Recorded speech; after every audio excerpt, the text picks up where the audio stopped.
സാധാരണ ജനങ്ങളുടെ ആശ്രയ കേന്ദ്രമാണ് തിരുവനന്തപുരം മെഡിക്കൽ കോളേജ്. തിരുവനന്തപുരം നഗരസഭയുടെ നേതൃത്വത്തിൽ ജനങ്ങൾക്ക് ഉപകാരപ്രദമായ നിരവധി പ്രവർത്തനങ്ങളാണ് മെഡിക്കൽ കോളേജിൽ നടത്തിവരുന്നത്. മെഡിക്കൽ കോളേജ് SIT ആശുപത്രിയിൽ ഒരുക്കുന്ന വിശ്രമ കേന്ദ്രവും ആശുപത്രിയിലെത്തുന്ന ആളുകൾക്ക് ഉപകാരപ്രദമായ മൾട്ടി ലെവൽ കാർ പാർക്കിംഗും മെഡിക്കൽ കോളേജിന്റെ അടിസ്ഥാന സൗകര്യ വികസനത്തിൽ മുതൽക്കൂട്ടാകും. ആതുര സേവന രംഗത്ത് നിരവധി പ്രവർത്തനങ്ങളാണ് സംസ്ഥാന സർക്കാർ നടപ്പിലാക്കുന്നത്. ഇതിന്റെ ചുവട് പിടിച്ചാണ് തിരുവനന്തപുരം നഗരസഭ മെഡിക്കൽ കോളേജിൽ നടപ്പിലാക്കുന്ന വികസന പ്രവർത്തനങ്ങളും.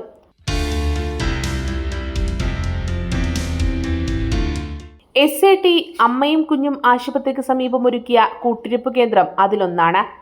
പുരുഷന്മാർക്കാണ് നഗരസഭ കൂട്ടിരിപ്പ് കേന്ദ്രം നിർമ്മിച്ചത്. അവിടെ ചെറിയ നല്ല റൂമുകളാണ്. ഏതാണ്ട് 80ഓളം ആളുകൾക്ക് ഒരേ സമയം താമസിക്കാം.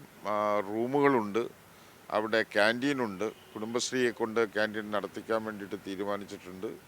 അപ്പോൾ അതുപോലെ തന്നെ അവിടെ അതിൻ്റെ നടത്തിപ്പിന് വേണ്ടി SIT സൂപ്രണ്ടിനെ തന്നെ ചുമതലപ്പെടുത്തിക്കൊണ്ടുള്ളൊരു കമ്മിറ്റി രൂപീകരിച്ചിട്ടുണ്ട്.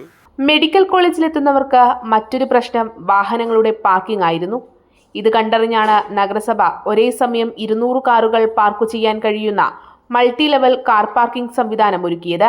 പാർക്കിംഗ് ഏരിയ അത്യാവശ്യമാണെന്ന് കണ്ടതുകൊണ്ടാണ് മെഡിക്കൽ കോളേജ് അധികൃതർ സ്ഥലം നൽകുകയും അവിടെ നമ്മൾ ഇതിൻ്റെ പ്രവർത്തനം ആരംഭിക്കുകയും ചെയ്തത്. സ്മാർട്ട് സിറ്റിയുടെ വളരെ സ്പീഡായിട്ട് തന്നെ ഇപ്പോൾ പ്രവർത്തനങ്ങൾ നടക്കുന്നുണ്ട്. ഇവിടെ 200 കാറുകൾ ഇതിനകത്ത് ഒരേ സമയം നമുക്ക് പാർക്ക് ചെയ്യാനായിട്ട് കഴിയും. അപ്പോൾ കുറേയധികം പൂർണ്ണമായി പാർക്കിങ്ങിൻ്റെ പ്രശ്നങ്ങൾ അവസാനിക്കുമെന്ന് തോന്നുന്നില്ല. എങ്കിലും ഒരു വലിയ ആശ്വാസം ഈ മെഡിക്കൽ കോളേജ് ക്യാമ്പസിന് പാർക്കിങ്ങുമായി ബന്ധപ്പെട്ടുണ്ടാകും.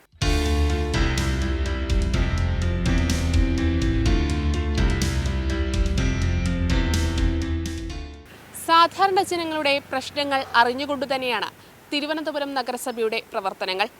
അതിൻ്റെ ഉത്തമ ഉദാഹരണമാണ് തിരുവനന്തപുരം SIT ആശുപത്രിയിലെ പുരുഷന്മാർക്കുള്ള വിശ്രമ കേന്ദ്രവും മൾട്ടി ലെവൽ കാർ പാർക്കിങ്ങും.